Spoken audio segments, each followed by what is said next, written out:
드레스 차림에 내가 높으신 분들의 가정교사가 된 사건. 마왕님의 거리 만들기 최강의 던전은 근대도시. 아니 씨.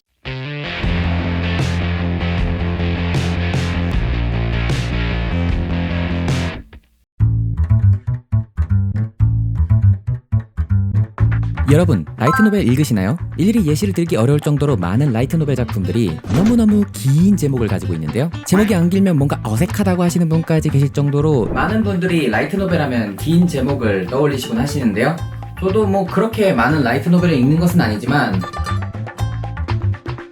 치토세구는 라문의 병 속에서라던가 친구 캐릭터는 어렵습니까? 라던가 제가 가지고 있는 라이트노벨들도 꽤 긴 제목의 작품들이 많이 있습니다. 이렇게 긴 제목이 더 익숙해진 라이트노벨 제목들과 거기서 파생된 서브컬처 작품들, 도대체 왜 이 작품들은 이렇게 긴 제목을 가지고 있는 걸까요? 그냥 좀 길기만 하면 또 몰라, 남자 고교생의 인기 라이트노벨 작가를 하고 있지만 연하의 클래스메이트의 성우인 여자아이에게 목이 졸리고 있다. 왜 이렇게까지 제목으로 뇌절을 하는 걸까요? 혹시 아직도 라이트노벨 제목 긴 이유를 옛날 옛적에 완결난 내역위에서 찾고 있는 건 아니신가요? 지금부터 라이트노벨 제목들이 어쩌다 긴 제목이 나오게 되었는지, 그리고 긴 제목의 라이트노벨들이 어떤 이유로 이렇게 유지되게 되었는지 이야기해보도록 하겠습니다.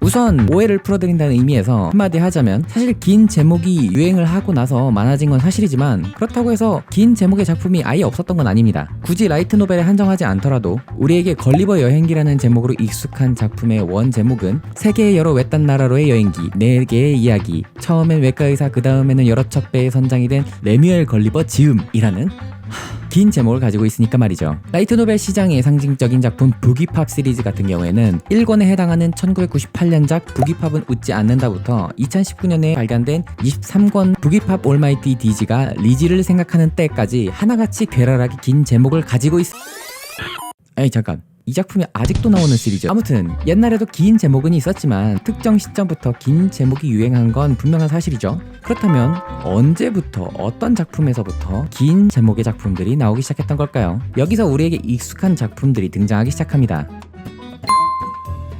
2000년대 중반 스즈메 하루이 시리즈, 자가네 샤나 등 라이트노벨이 장르적 확립과 미디어 믹스의 성공으로 라이트노벨 시장이 크게 확장하기 시작합니다. 당시 라이트노벨 시장에는 양적 성장이 크게 일어나는 중이었죠. 그래서 2000년대 후반부부터는 다양한 중소출판사가 생겼고 매월 수많은 신작이 발매하게 됩니다. 그런데 작가와 편집자들은 고민에 빠지게 됩니다. 시장이 커지는 건 분명 좋은 일이지만 서점에 있는 다양한 라이트노벨 매대가 점점 더 커질수록 자신들이 만든 한 작품을 알리기에는 더 어려워졌기 때문이죠. 그래서 자신들의 작품이 눈에 띄게 만들기 위해 한 가지 방법을 쓰기 시작하는데요. 일단 제목을 최대한 관심을 가지게 만드는 겁니다. 저 노기 작가 하루카는 도대체 무슨 비밀을 가지고 있는 걸까? 뭐? 사쿠라장에서는 그녀가 펫이라고? 이렇게 속칭 어그로 끌기형 제목이 등장하기 시작하는 거죠. 널 오타쿠로 만들어줄 테니까 날 리얼충으로. 일단은 이 오른쪽 이 제목은 안 볼 수가 없습니다. 오타쿠면은 이거 무조건 보게 돼요. 가장 대표적인 작품이 내 여동생이 이렇게 귀여울 리가 없어를 꼽을 수 있겠네요. 이어서 역시 내 청춘 러버코비는 잘못됐다. 청춘대지는 바니걸 선배의 꿈을 꾸지 않는다. 던전에서 만남을 추구하면 안 되는 걸까? 시원찮은 그녀를 위한 육성 방법 등등, 이와 같은 작품들이 이런 어그로 끌기형 제목에 들어가게 됩니다.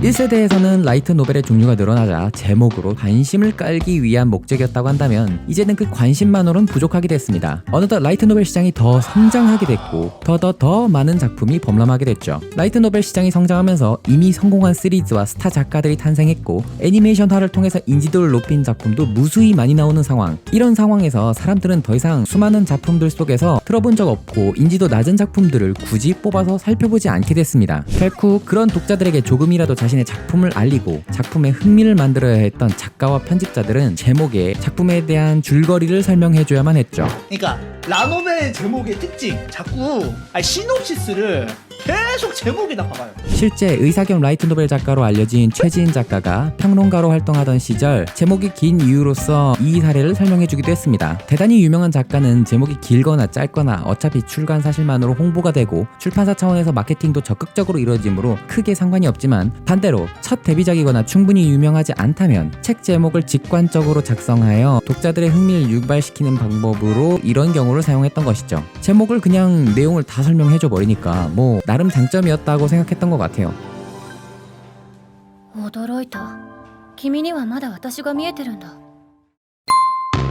그리고 시간이 흘러 더 이상 독자들은 책 등을 보지 않습니다. 아니, 더 이상 책으로 보지를 않습니다. 최근 카카오, 네이버와 같은 대기업들이 앞다투어 국내 웹 컨텐츠 시장에 공격적인 투자를 하고 있는데요. 이처럼 웹을 기반으로 진행되는 컨텐츠 시장이 가파르게 성장하고 있는 중입니다. 이에 따라 우리나라에서도 많은 웹소설 플랫폼들이 주목받기도 했는데요. 일본도 마찬가지로 2000년대 후반부터 웹을 기반으로 컨텐츠를 제공하는 서비스가 대중화되기 시작합니다. 그것이 2004년 개설돼 2000년대 후반쯤 자리를 잡기 시작한 일본의 유명 웹소설 사이트 소설가가 되자이죠. 이런 웹투고 사이트가 발전하게 되자 작가 및 작가 지망생들은 대중들에게 자신의 작품을 선보일 공간을 마련하게 됐습니다. 그러나 그 말인즉슨 어마어마하게 많은 작품들이 독자들에게 쏟아진다는 이야기가 됩니다. 이미 출판사에서 출간되는 소설도 충분히 많은 상황에서 기존 출판 소설도 독자들에게 읽히게 하기 위해 갖은 노력을 다하는 마당에 더 많은 작품들이 쏟아지는 웹소설 시장에서는 독자들에게 내 작품을 전달하는 건 더더욱 어려운 상황이었죠. 이제 독자들은 서점이 아니라 웹사이트로 작품 제목조차도 노출시키기 어려운 상황입니다. 작가들은 어떻게 독자들에게 자신의 작품을 알릴 수 있을까요? 소설가가 되자의 작품을 연재하는 작가들은 그런 상황에서 자연스럽게 방법을 찾게 됩니다.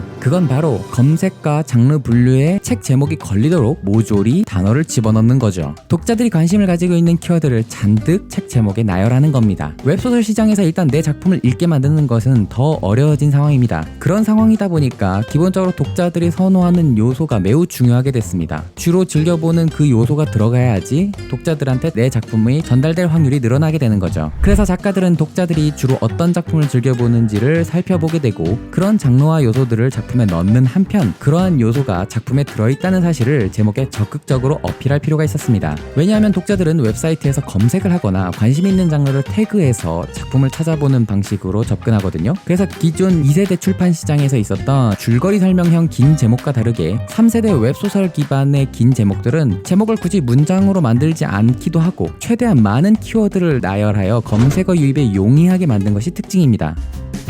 ダメだどう考えても間に合うわけがない 한번 예시를 들어볼까요? 꿰매고 벗기고 갈아입힌다. 그녀가 고교 데뷔에 실패해서 은둔형 외톨이가 되었기 때문에 내가 청춘 패션을 코디네이트하게 되었다. 전생 귀족 감정 스킬로 성공한다. 약소 영지를 이어받아서 우수한 인재를 늘리다 보니 최강 영지가 되었다. 제가 말하면서도 제목들이 참 그렇긴 한데 자 어떻습니까? 무슨 소린지 모르겠어. 2세대랑 3세대가 얼핏 보면 별거 다른 것 없어 보이지만 비교적 2세대는 문장의 형태를 가지고 줄거리라는 것을 한 문장으로 요약하는 형태로 제목을 가지고 있다고 한다면 3세대 제목 같은 경우에는 이게 문장인가? 문장으로 마무리가 안 되는 경우도 많고 심지어 비문까지 있어요. 왜냐? 일본 제목 자체도 그다지 문법을 따르지 않고 키워드를 잔뜩 집어넣는 걸 목적으로 만들어지고 있기 때문이죠. 그러니까 전생, 귀족, 영지 이런 키워드를 전부 다 집어넣는 형식의 제목을 하는 겁니다. 실제로 이 작품은 독자들이 어떤 것을 보고 싶어 하는지를 전부 다 집어넣었다는 걸 제목에 어필하는 게 목적이기 때문이죠. 이렇게 어떻게 보면 2세대랑 3세대가 웹소설 시장과 출판 라이트 노벨 시장 사이의 특징의 차이 때문에 이런 제목 짓는 방식의 변화가 생기는 것인데 이걸 잘 보여주는 사례 중에 하나가 한계 레벨 1부터 성공담 최악 레벨인 내가 이 세계 최강이 되기까지 라는 작품이 있습니다. 이 작품은 출간되었을 때는 이런 제목을 가지고 출판을 했는데 이 작품은 원래 웹소설 버전이 있거든요. 웹소설 버전 제목은 한계 1부터 갑자기 출세 폐기된 한계의 레벨인 나 스킬 수체 흡수의 힘으로 최강이 된다 였다고 합니다.